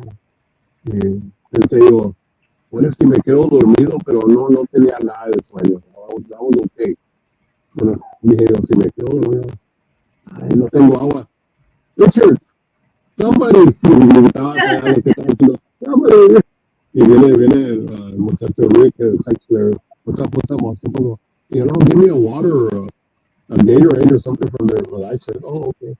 Pero, man, it's so different from back in the day and now, we, like I said, we got phone, GPS and everything, pero the road is secure, man, There's we've lost so many brothers in the music business because of the road. Se Yeah. quedan dormidos los drivers or whatever. Yo siempre tenemos un driver y yo vengo atrás, pero como no puedo dormir, vengo en el teléfono, vengo viendo the way he drives or whatever, y le pega un bump y le digo, hey, are you okay? Yeah, I'm fine. Okay. Yeah, it's so different, back in the day. I wouldn't worry about because my dad would drive. I trust my dad driving, Yes. me dormía toda, pero nowadays it's just different. I hope I answered your question. I forgot where I was going. Yes, no, that was good. No, and dude, that's true. The GPS, well, it can help you or it can take you to farm to market 666. You never know. I've done that before, yeah. We go to Dallas, the same place we go play all the time. Y me mandó para acá. I was driving the bus that day. Y viene Danny and the keyboard player. Hey, ¿pa' dónde vas? Yo, pues voy para allá por el West, pero me aventó para acá. Yo creo que hay mucho tráfico acá, en 35 or something. And yeah, it's a good thing to have, but you got to be on top of it. Yeah. Yeah, and you did. You answered the question. It was compare what it was like in the 70s to what it's like in the 2020s. Yeah, there's a big difference now. Yeah, it's a big difference now. Just yeah, and as a matter of fact, the GPS. My dad started it. He wanted all of us on GPS, the Life 360. So he had all of us on there, and because I guess tanto on the road. And not knowing, and actually, you talk about the people that we've lost on the road, musicians.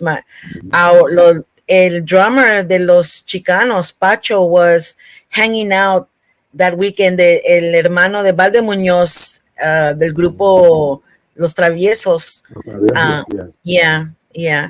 When his band perished, so did Pacho. He was just hanging out with them because they didn't play that weekend. So that that's one of the big tragedies in our music history. Toda la banda, including our drummer, were out. So it is. So now it's different. The roads are different too. They're bigger. They're wider. I remember even when I was attending UT Austin, yo venía para la casa, and it was still a 4-lane on 281. So I remember Papi always talked about Juan Cifuentes Senior that passed in one of those curves, en una de las curvas. And so yeah, it's a dangerous road. I mean, and so now we've got the GPS, we've got cell phones, we've got bigger roads. So hopefully, things are a little bit better for everybody, but it's still a little scary, and it is tough for the family.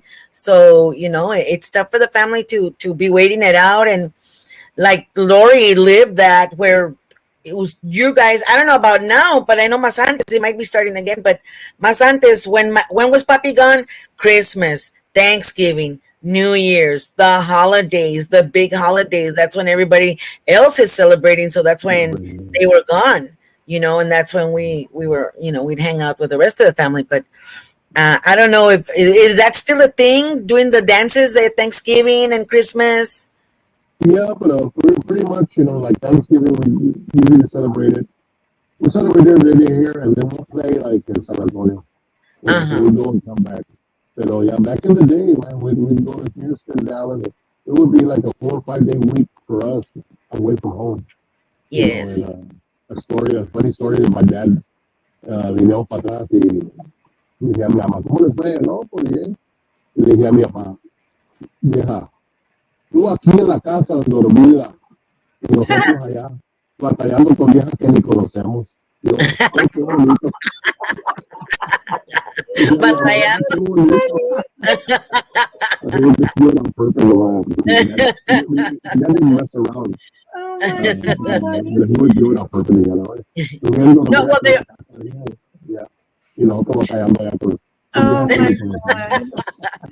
No. And fíjate, when we first started the show, Giras y Desveladas, I invited all the Tejano Legend pioneers from the Chapter 2 in RGV to come on the show. And they're like, do you want us to talk about the real stories? I said, no, this is a PG show. We're not going to talk about the real Giras y Desveladas because there's some, stories we don't want to know about. I know. Yeah, when David and Leo and Manuel are here, and my dad, they all toured at one time together. They'll start telling a story, and they'll say, "Oh no, that one we can't tell." And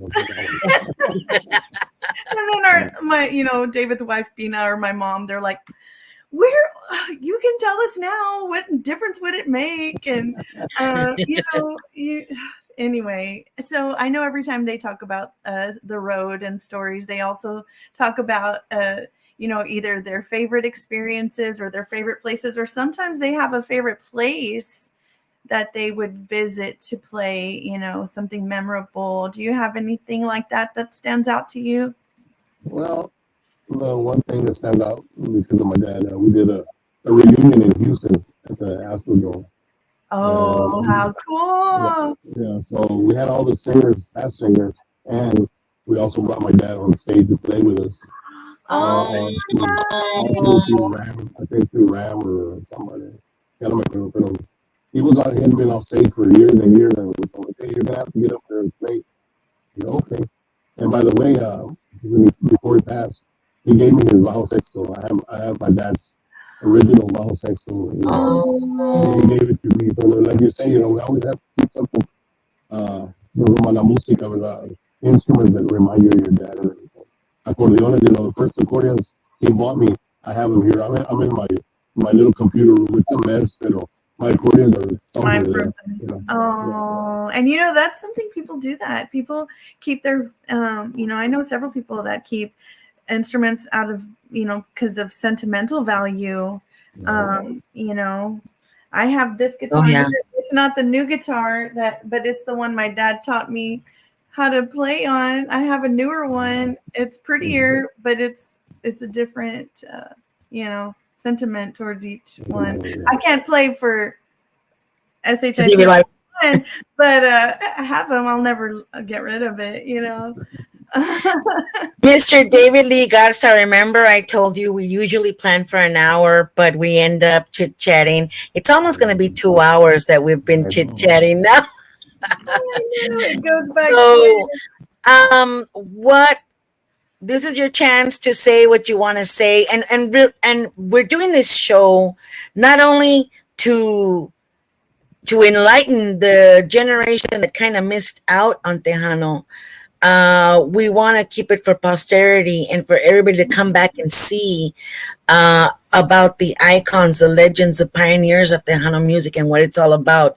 What would you want to say to the future generations of Tejano uh, fans?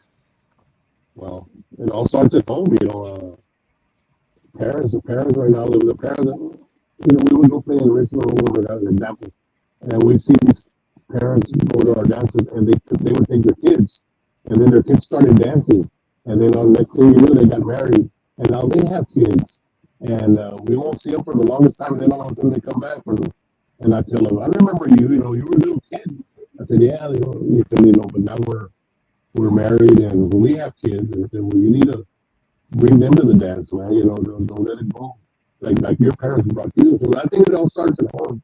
That's where uh, we're missing out right now. The Tejano, to keep the Tejano music alive, it starts at home. And yeah, and I would say because my kids, that's all we would listen to. Every Sunday, Saturday, Sunday, if I was home, the radio would be on Tejano music and eating barbacoa and tamales. And I Yeah. would say they're still doing it. You think they're still doing it? No, heck no. They're not bad. What do you listen to? I don't even listen to the radio, bro. And I'm doing Garza, and I was put the radio up. You're like, but I'm a Tejano icon. Exactly. Children, now you're just dad. Don't know who I used to be, Do you know who I am? Because I don't.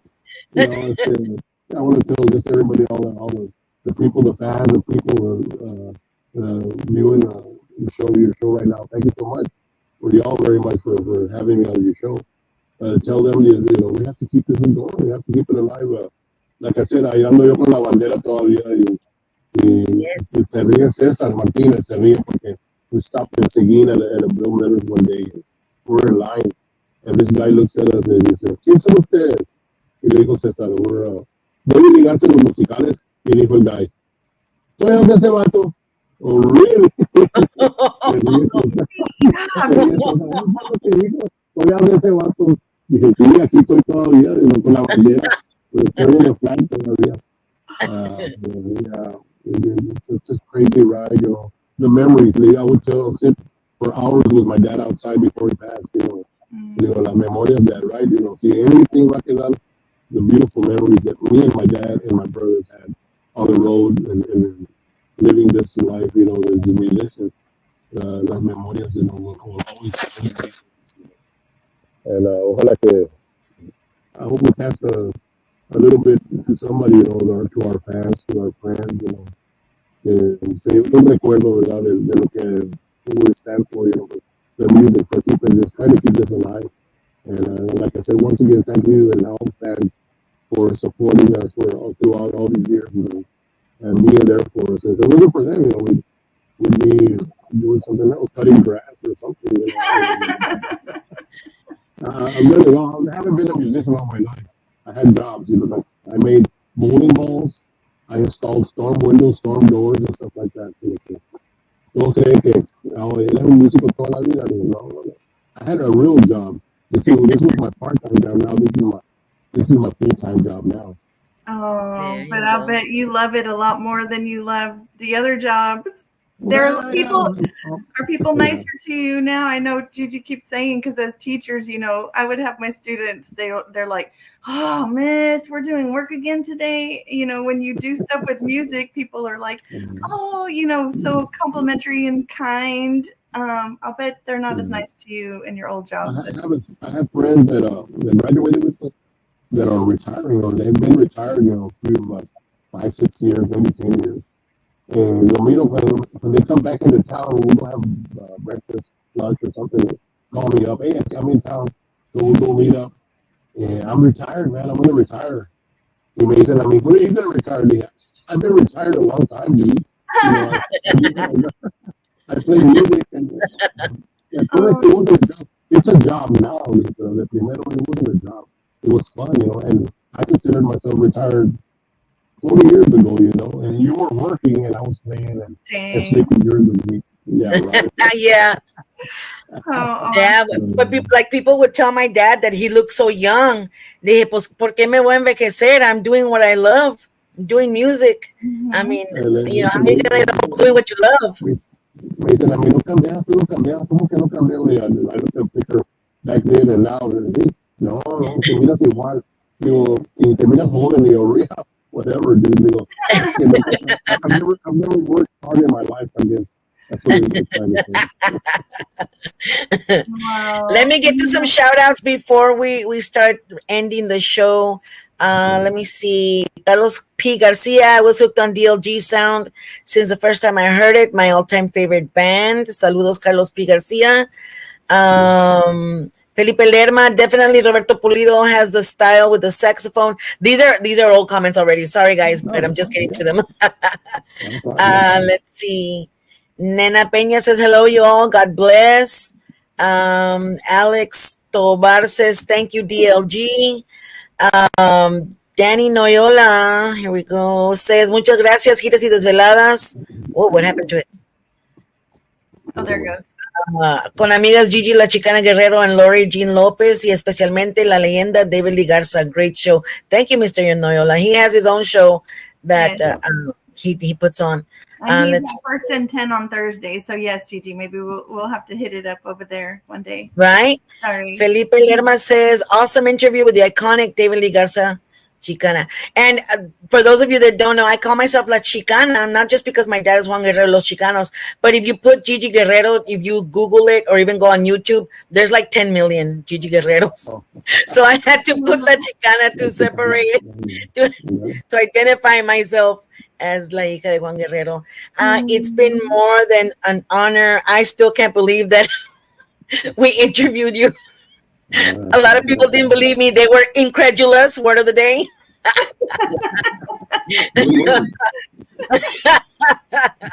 But here we are, 2 hours in. I want to thank you for keeping Tejano music alive, for keeping the genre alive, and going out there. It seems to be picking up. A lot of people are coming out of retirement. There's Elsa Garcia. There's who else came out of retirement? A lot of people coming out of retirement. Jennifer Pena, right? Jennifer Pena. I mean, a lot of people coming out of retirement. So hopefully it's in an upswing. We started the Tejano Music Legacy Foundation here in the Valley, where we're going to promote Tejano music, and we're going to give scholarships in the name of Tejano music, and we're going to do clinics, si Dios quiere, clinics and summer camps of Tejano music, so that younger generations know. They're doing mariachi and conjunto right now. They need to know Tejano music. Yeah, so that's our goal. Anybody out there that wants to support us, the Tejano Music Legacy Foundation, I'll put on a link. But thank you for doing that. Thank you for being David Lee Garza, and you know what, you're being such a positive light to the music, because no andas con chismes, and you're not on the spotlight with all kinds of negative stuff. Yeah. It's all good, and you bring a positive. Just what we see is a positive light, and that's for sure a factor as to why you've been successful all these decades now. It's decades. That's incredible. What an incredible journey. Accomplishment. And you keep mentioning carrying the banner, the flag. Sorry, that sounds like a great album title. And I can, every time you say it, I can picture it. I can see it. You with the flag and saying that's the title of his latest album. Carrying the banner. I totally see it. Carrying Tejano, or taking Tejano, continuing Tejano, or okay, I'll save that rest for later. Now there's also an interview with iconic David Lee Garza. Let me see, where was it? Here we go. Sorry, DLG win big in Vegas, but with the fans, yes. Yeah. Are you gonna go? Are you gonna gamble over there in Vegas? Man. I want to go practice right now in Kickapoo here in Eagle Pass. I want to practice. I'm not practice. Oh, in Kickapoo. My parents are going to Kickapoo. I love to gamble. I One time I won 25,000 on a cruise Oh, on one of the cruises. So I want to very, go very on lucky. cruise I when get you're lucky sometimes. So, wow. Mary Lou says, see you in and, Vegas. We're going to this kid. We're going to Vegas. I mean, see you there. All nice. right. That was Well, my any parting words? I'm oh, sorry, oh, Lorgie. wait. There was a Felipe Lerma. He said, "Puro Vayuco, Tejano Oh, music I and missed that one. boys." Let me see. Papa, Really? probably. I know I probably didn't say it too great, but Puro Bayuco, Tejano Music, and Dallas Cowboys, Papa Well, DC4L. Always. All yes. right. Um, Saludos, Mr. Lerma. I wish you well in the Vegas. Win big bucks. My parents are going to thank you. Kickapoo in the next couple of weeks because they're going to celebrate 51 years of being married. Wow. And we didn't celebrate last year because my aunt passed away at this time last year, and nobody was in a festive mood. Um, Right. but I hope you win big next in Vegas, and my parents too. And don't forget me, mom and Yeah. dad. And Yeah. Hey, send me 20 bucks, Shoot me Lori, a and I'll text. play them for you. Shoot me a text. Cecilio comes to Eagle Pass. If Cecilio goes to Eagle Pass, shoot me a text. Maybe if we're in the area or we go, I'll look them up. oh, for sure. Or remember, you can come to Corpus when I like to make them a meal and serve them and Yeah. all of that too. So if you're Never ever know. but Right. this was awesome. I'm glad. I Yes. thank you, Gigi, for having me on here, and it was great to meet you, Thank y'all. Sir Both of David. y'all. Thank y'all both very much for doing this. And God bless y'all. And keep on doing it. Keep on doing what you're doing because it's great. It's fun. And I'm going to tune in more now because I want to know about stories about my brother musicians. Everybody has stories. And Yes, everybody has Yes. stories. Yes. and they're Yes. important. They're important to Yeah. Yes. Yes. And as you can look at our past shows, we've had Armando Chorinojosa, we've had uh, Abraham Quintanilla, we've had Oscar Solis, Valde Munoz, Johnny Mike, Hernandez was here just last week. Mike, and Joel Geen, and of course my dad. Joel Gee. So many. Did I miss? There's so many I'm more. going to look Yes. them up. I'm going to look Yeah, them and up. they all have great stories, and now they're here forever. So now your story is here forever, and I love your Oh, story. It's Booga. awesome. We had Booga's story. Booga cracked me up. Ooga. Paul Westbrook. Oh man, all the stories were so Yeah. good. Like so good. Yes, it's very good stories. Well, thank you so much. I want to thank everybody that's been watching, everybody who watched us live. Thank you so much. Those of you that will be watching on YouTube, make sure to subscribe. Those of you that are watching us on Tejano TV, we have our own channel now on Tejano TV. So just going to click into Giras y Desveladas, and you can just watch us all day. Just watch us all day, because we're on all day. We're 24/7. We're on there. If you miss something, you can come back to it and click on it again and watch it again. So thank you. Thank you to Juan Mendoza Jr. and Lila Lisa Promotions for doing that. So see you in Vegas. Keep on doing what you're doing, Mr. David Lee Garza. We are so blessed to have had you here today. God bless everybody that's watching. Mucho cuidado. Take care. Que los cuide mucho from this hurricane that's out there right now. If you're in its path, stay safe. And stay on, Mr. David Lee Garza. We will get off live and we'll talk to you in a little bit. So everybody else watching, saludos. Goodbye. And where's my hand? There. Goodbye. Love you guys. Take care. Thank you.